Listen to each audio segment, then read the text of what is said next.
Wants to get settled and be comfy. There's a couple seats up here. There's one over there. One over there. Please feel free to get comfy. We expect about 20-25 minutes. We're going to give you a little presentation, explain some of the women in the book. The various contributors, the essayists, the writers are going to come up and speak just briefly about the people they wrote about. Try to explain to you why they're so cool. First, I wanted to say thank you all for coming. I'm Dr. Rosanne Welch. And I teach the history of screenwriting for the Stevens College MFA in screenwriting. An excellent program to look into. And as part of that, everyone researches a good collection of famous female screenwriters, or I should say, less than famous female screenwriters. And so the goal of this was to bring some of these names forward, to have some work in research. And I was so overwhelmed with how good the first set of essays were when I got them, because of the passion that the women and men who were part of this project put into it, that I thought, well, gee, we should have someone else read them besides me, which meant approaching a publishing company, Macpherson Publishing, who were more than happy to publish this collection, as there is not that much out there regarding women in early screenwriting history. So I'm excited to do that. I want to thank Kedla Zebnik for starting the MFA. And for inviting me along for the ride, because it's been quite fun.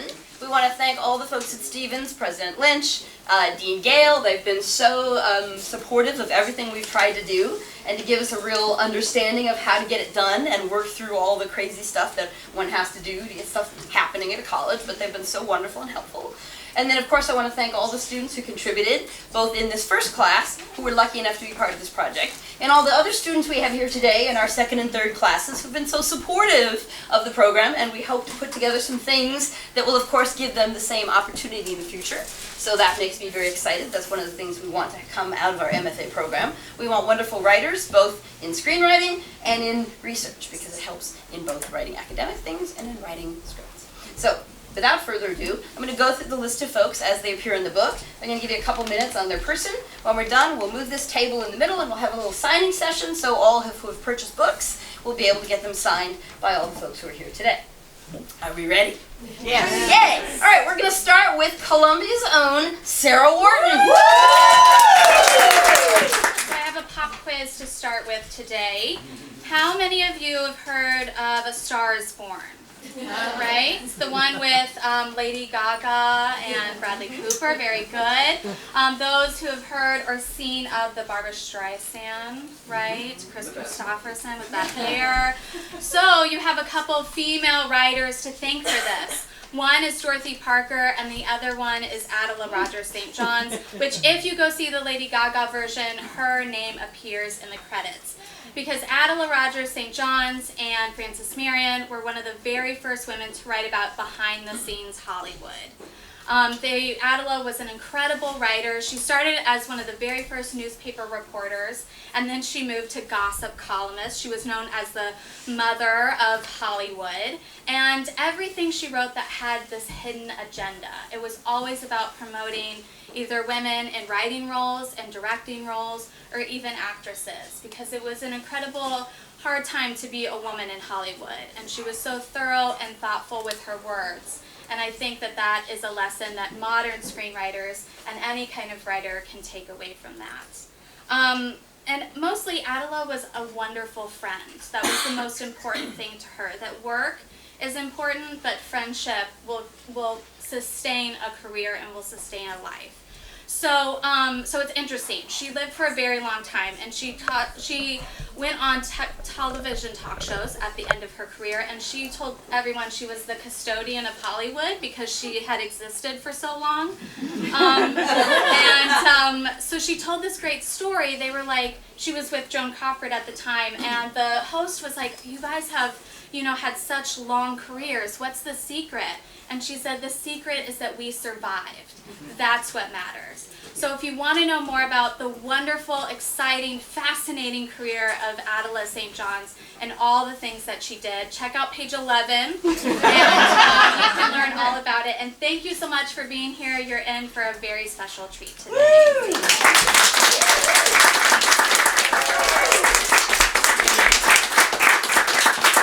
Hi everyone. So I was so lucky to get to share an essay about someone I consider my patron saint of writing, Miss Anita Loos, who is an incredible satirist and comedian, screenwriter and essayist and playwright. She got her start, she was acting in her father's rep company in San Diego, and they would show between acts short films, short silent films, and she thought, I could do that. So she penned a screenplay, took the address off the Biograph film canister, and sent it off to D.W. Griffith, and he bought it from her. And that little piece is called A New York Hat, starring the amazing Mary Pickford, and it's a beautiful, beautiful silent film. And that kind of started her career, and she eventually made it to Hollywood, but she apparently penned over 200 scenarios before she even stepped onto the lot at Biograph Studios. So that's kind of insane. And then she became part of the trio of John Emerson and Douglas Fairbanks. She wrote, John directed, and Fairbanks starred in many, many films. And she really became known, though, for her intertitles. Because at that time, during the silent era, people were just writing time and place to where she started really coming up with really, really funny intertitles that really changed kind of the sub-caption and elevated it in a way like no one else had. So that's probably why D.W. Griffith chose her for her work on her subtitles, to pen the subtitles for his monstrous piece called Intolerance. This very confusing 3-hour silent film that skips around all these silent eras, but she makes it bearable. And then she transitioned flawlessly to the talkies. And it's one of my favorite stories about Anita is that she boarded a train from New York to Los Angeles with her husband John, and on the train was her crush, I guess you could say, H.L. Mencken, who was with this very ditzy blonde. And all of the men on the train were tripping all over themselves and acting like fools in front of this beautiful blonde woman. And Anita said she had to lug her own luggage and no one was paying attention to her. So she sat down and penned something that we know as gentlemen prefer blondes. And so, and that book is, she created an archetype with that book with the character Lorelei Lee, which not many writers will do in their lifetime. And she is that book. If you've never read it, please read it. I love it. It's so brilliant and so funny. And she's an incredible comedian, and really what she was really good at was these strong women. She created strong female characters who were doing things that men usually did in films. She also penned Red-Headed Woman with Jean Harlow.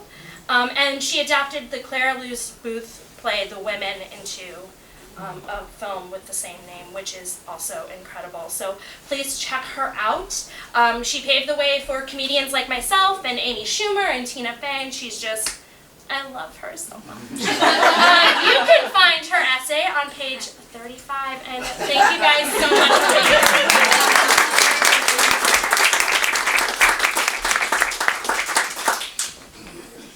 Hi, I don't know what pages I'm on.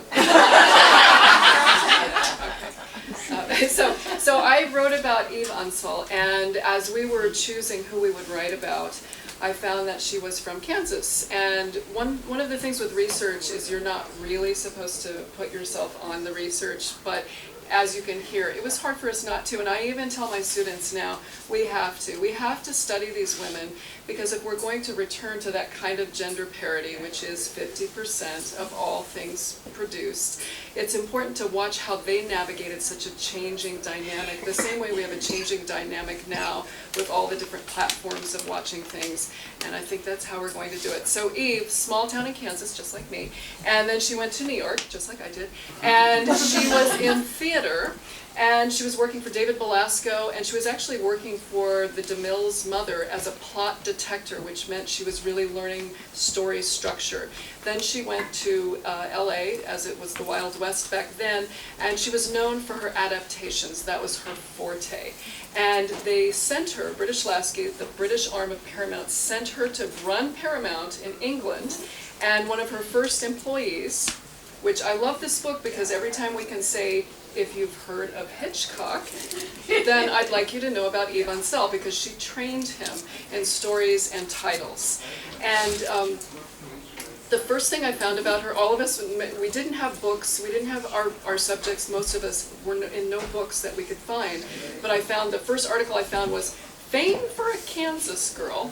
And so I called my chapter Eve Onsell's Smart Girl in Charge, because that was about her running a company overseas. Because women were girls no matter their age, no matter their status. My other chapter is about Bella Spiewak, and she and her husband Sam, you would know from Kiss Me Kate, the first musical to win the Toni on Broadway.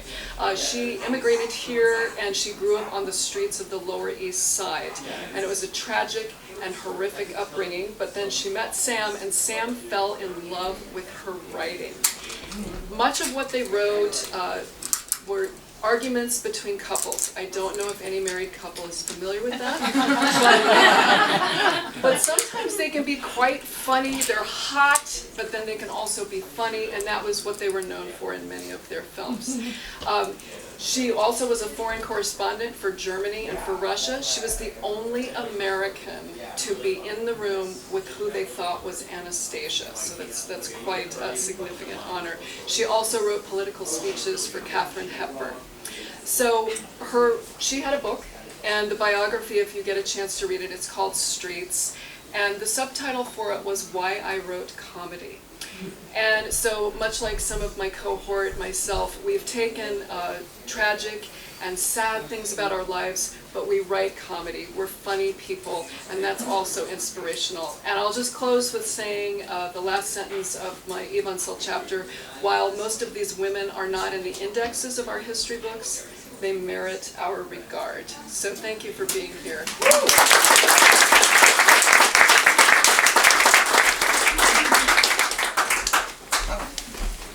Thank you. I live in Missouri, but I'm a Michigan native.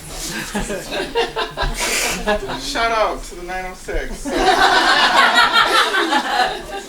I also have 2 essays in the book. I also have no idea what pages they're on. I'm sorry. I suck at that. But it's okay. Thank you. The first lady I want to talk to you about is Eleanor Glynn. She was instrumental in the careers of Rudolph Valentino and Clara Bow. She created the archetype of the it girl, who Clara Bow embodied.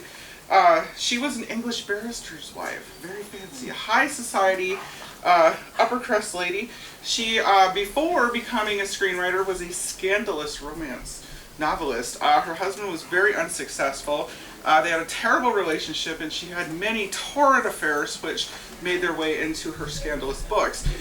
These books paid for their fancy lifestyle.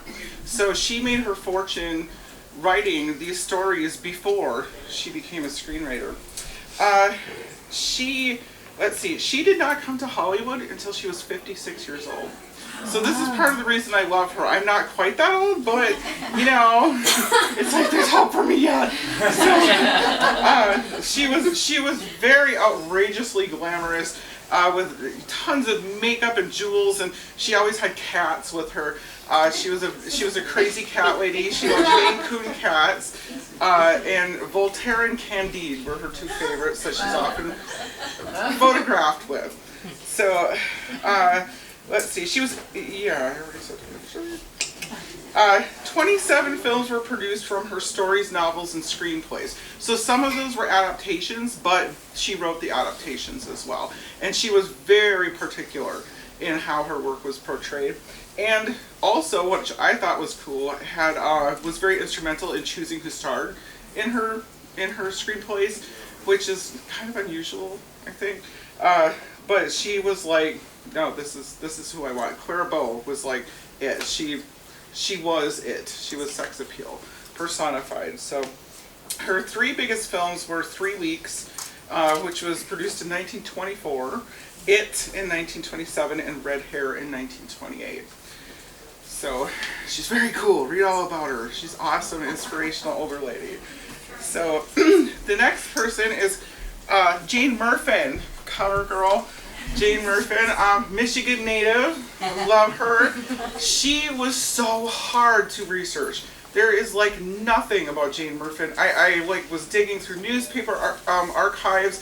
I found family blogs from her great nephew, I believe, who kept up the blog not much information about her, but fabulously talented, ridiculously talented woman.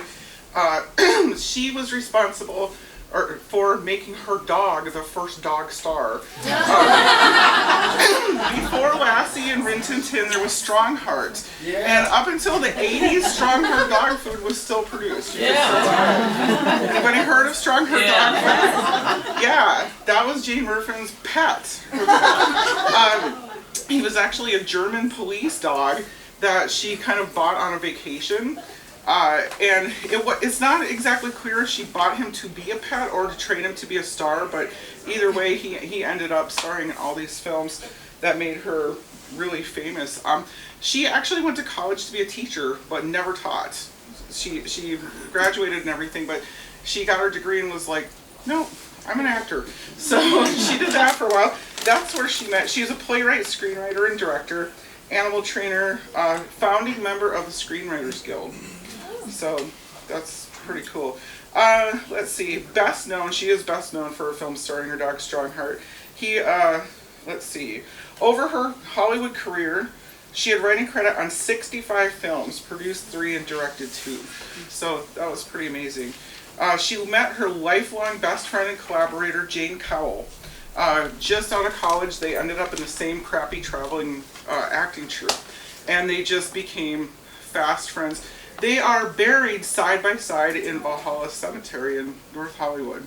Wow. So it's pretty cool. They both went through marriages, divorces. Both of them had really rocky love lives, but they were a constant in each other's lives. And they pulled each other up, and they made each other famous. They had 2 major World War I melodramas that actually started out as plays, Lilac Time and Smilin' Through.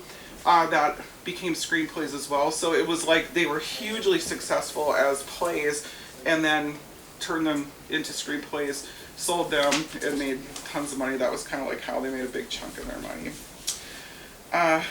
So yeah, and this was cool too. Cowell and Murfin, they followed each other.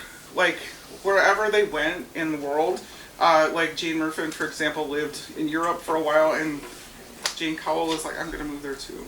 I'm going to be my bestie. So can you imagine like loving somebody that much? It's like, I know this lady Jackie, and she lives in Bahrain, and I'm like, no thank you, Jackie. We're going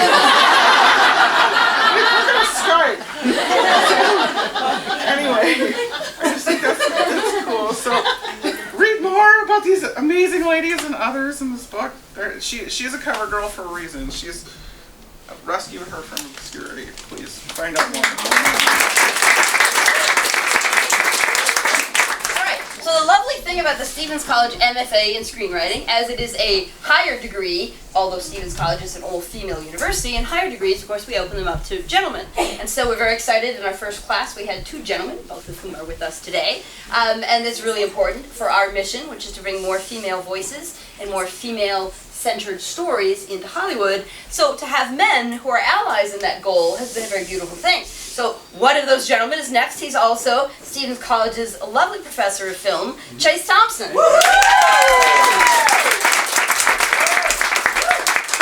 Okay. Thank you, Roseanne. I think I speak for all of us when we say thank you for all the work that you did to make this book possible, and for Stevens College.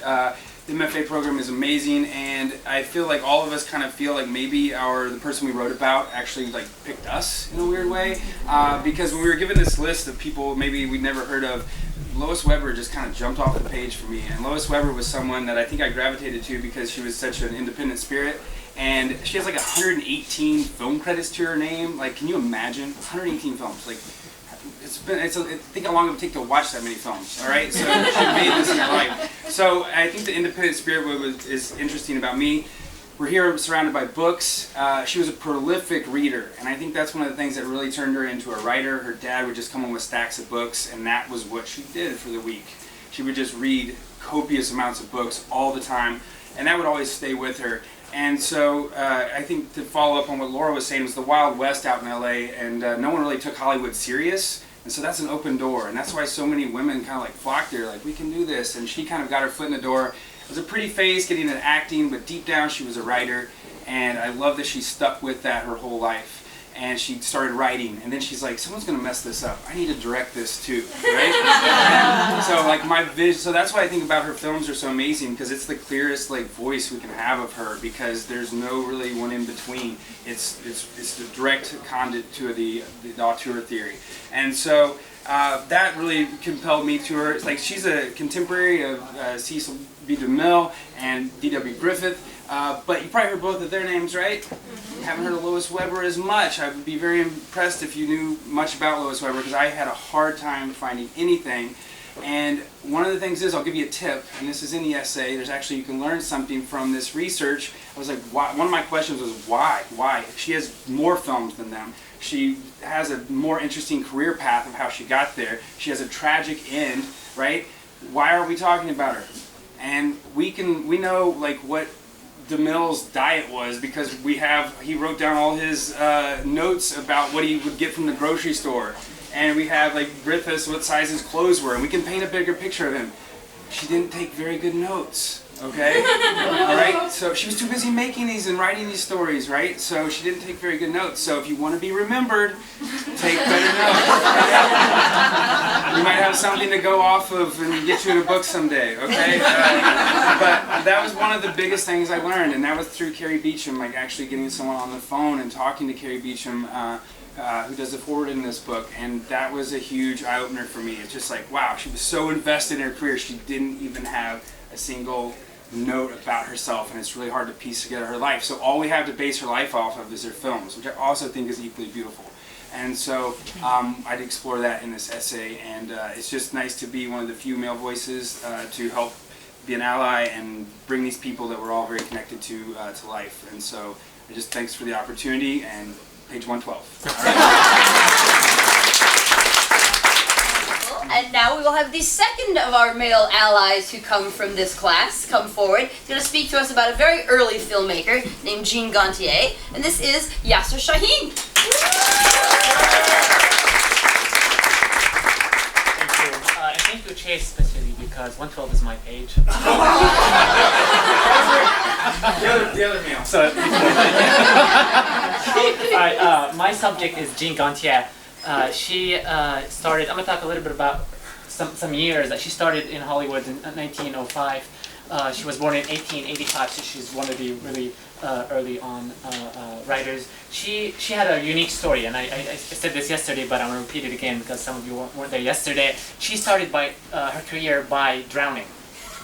Yes, it's ironic. She got a role from Sidney Olcott, and he's a director of a film, and he told her, could you come in and do this role for me? And she said, yes, and what is it about? He said that it's in the water. She said, I can't swim. He said, don't worry about it, you'll be fine, you're not going to drown. Just a little bit of water, you're barely going to get wet. So she accepted the role. When she went to the scene, she found out that she's actually going to have to go into 30 feet of water. She almost backed out. The producer of the film at the time, Frank Marion, he got furious and was very upset. He was going to cancel the day, but Gontier wanted to prove him wrong, that she can actually do the role, and she did. And she actually almost drowned. People had to get her out of the water. And at the time, people would get paid $3 a day for acting. She got paid $5. that launched her career as an actress, and then she moved on. She tried to write, but nobody really would listen to her. Nobody would care about what she would do because she's a woman. And then she wrote Tom Sawyer. And then from that point on, nothing else she wrote after that was rejected or not produced. Everything was actually accepted. How many of you seen Ben-Hur? Heard about Ben-Hur? She's the writer of that film. From the Manger to the Cross, Jesus of Nazareth, also that she wrote that. Ben-Hur is very significant for all of us to know because I can't right now just pick up this book. Okay, let's make a movie about this book. I'm gonna claim the rights. Okay, I can't do that anymore. I cannot do that because of Jean Gontier.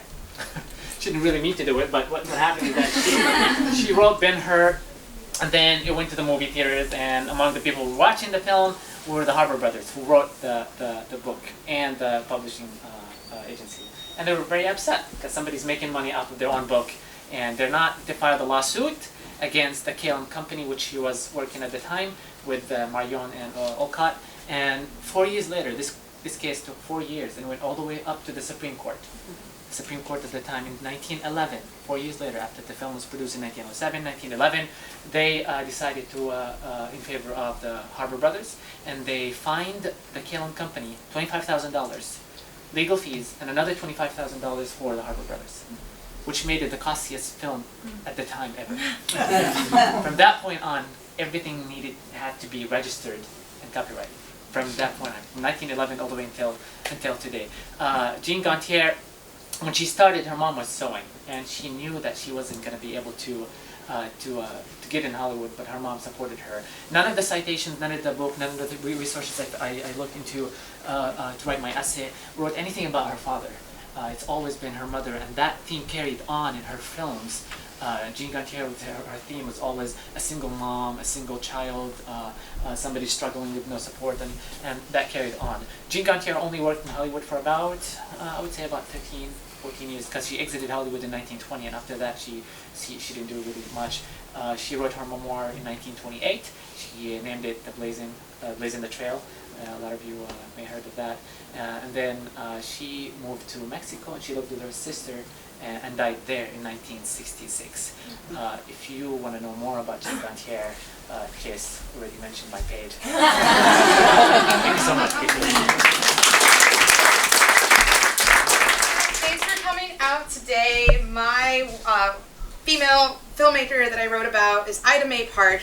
And like many of us who worked in the industry, she was a writer, a director, and a producer. She did it all. And while she might not have created an archetype or won a Tony for her work, she was very prolific and had a very substantial career at Universal. She wrote 500 scenarios, 50 screenplays, and directed 14 films. And I can only hope to write that much in my career. As a producer, she had her own production company, Ida Mae Park Productions, and was the head director for Bluebird Productions, which was one of kind of like the first look deal, as we call it now, at Universal during her time. Unfortunately, out of all these pieces of work, only 6 has survived that you can watch, and you'd have to fly all the way to the Library of Congress to watch some of these films, and only one in its entirety. Others are just several reels here or there that have survived. So unfortunately, with that type of body of work, and so much has been lost to time. So this book is great because we've scoured the libraries and the internet to find more information about her and have her story and her life told. As also a director and producer, she wrote in 1920 a piece in the handbook Careers for Women, had all these different chapters about what you can be when you grow up and as a career. And her quote as a female director, as a motion picture director, she says, "As for the natural equipment of women, for the role of the director, the superiority of their emotional and imaginative faculties give them a great advantage. But unless you are hardy and determined, the director's role is not for you. Once in the game, the aspirant to directorship will find the opportunities limitless. The perfect picture is still a thing of dreams. An industry can develop only as the intelligence which directs it develops." So this was in 1920. The book was republished in 1933, and that chapter was removed. She exited the industry in 1920, Universal, and she was, I'd say, the second most prolific writer and director there under Lois Weber. So Lois Weber was the top woman at Universal. Ida Mae Park was kind of the number 2. And when she left the company in 1920, a lot of women exited as well in the mid-20s, and Universal didn't hire another female director until 1982 with Amy Heckerling at Fast Times at Ridgemont High. And 2017 they had 1 female director on their slate, and in 2019 they'll have 8 out of 73 films. So we are getting there. We've been there before from this book.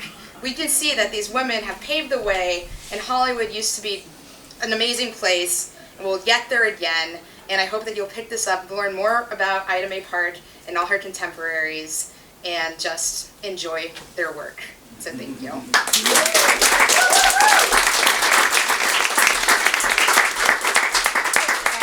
So one of the first things we started talking about in our master's program was the idea of the auteur, who created a singular vision for a film. So these would be someone like Christopher Nolan, where their vision sort of directs everything. One of the original auteurs was Alfred Hitchcock. But the woman behind the curtain was Joan Harrison.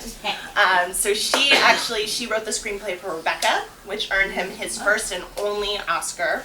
And so she ended up being a lot less well known than him somehow. But she was an incredible woman. She worked her way up through, started as an assistant to Alfred Hitchcock, ended up starting to do scenarios, read the screenplays for him, and then eventually escalated to screenwriting and later producing. So through the 30s and 40s, she was one of the few female producers working. There were only about 3 at the time. And so I really just want to leave you with a quote on her that's actually written by Hedda Hopper. I called her a 33-year-old golden-haired ball of fire with the temper of a tarantula, the purring persuasiveness of a female archangel, the capacity for work of a family of beavers, and the sex appeal of a #1 glamour girl. And yeah, so please check out the book. Educate yourself on Joan Harrison, the woman behind Alfred Hitchcock.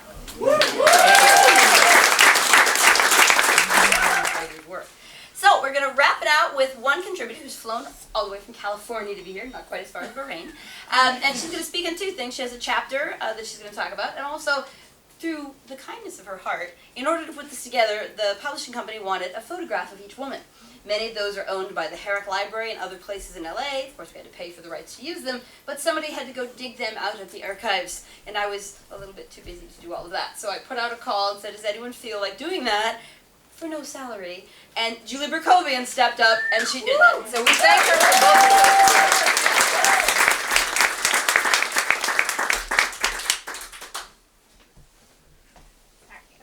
On Halloween, so I'm limping. So don't judge me. I wrote about Frances Goodrich and Albert Hackett, page 140, since everyone's doing that. Julius Epstein called them the most beloved couple in Hollywood, which I loved, so that's the title of the essay. If you don't know them by name, you definitely know their work. They wrote the first 3 films in the Thin Man series. Yeah. Easter Parade for Judy Garland, the original Father of the Bride and its sequel, The Little Dividend, Long Long Trailer for Lucille Ball, and their Pulitzer Prize winning play, The Diary of Anne Frank, and It's a Wonderful Life, which everyone has seen, but Frances and Albert never saw it. So if you want to know why, you can read the essay. The Hacketts were married for nearly 54 years and writing partners for even longer, which is adorable. My favorite story about them is that their collaboration style was a bit aggressive.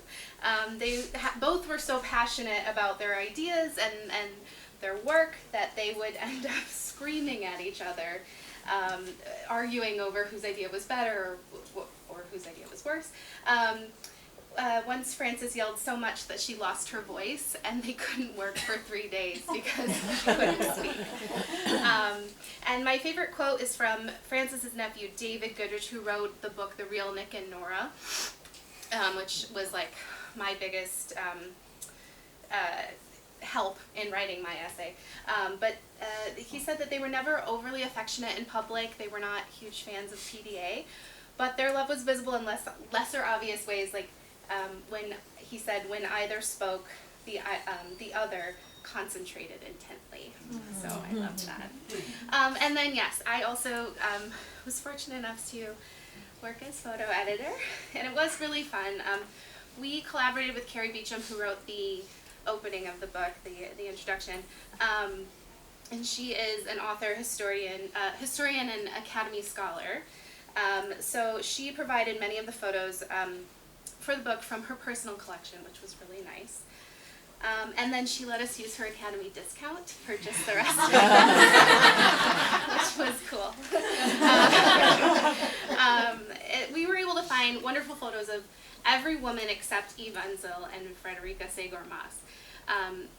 They worked very early on in Hollywood, so that wasn't surprising. But so I went home, I was trying to look at them up in the Library of Congress, and I knew Frederica's family is like, they charge a lot of money to use pictures of her, so we were a little lost, and then I got a voicemail from Faye Thompson, who's the photo archive coordinator at the Academy, and she said, "Julie, I found a box marked women. You know, they're not labeled, but you can come in and look at them." And so I went in, I put on the white gloves, and we found them, and they were just sitting in a box, not, you know, not labeled. So they're labeled now, and they're scanned into the system, which is good. But yeah, I hope you'll read the book and you'll know each woman by name and picture and career.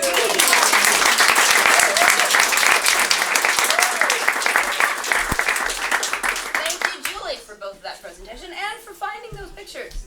So that's wonderful. To me, that is a perfect example of why this is such an important thing to be doing, because to have their pictures just scattered about, you know, in a box of photos. You get those old photos in your attic where you go, that's my grandmother, and I don't know who she's with.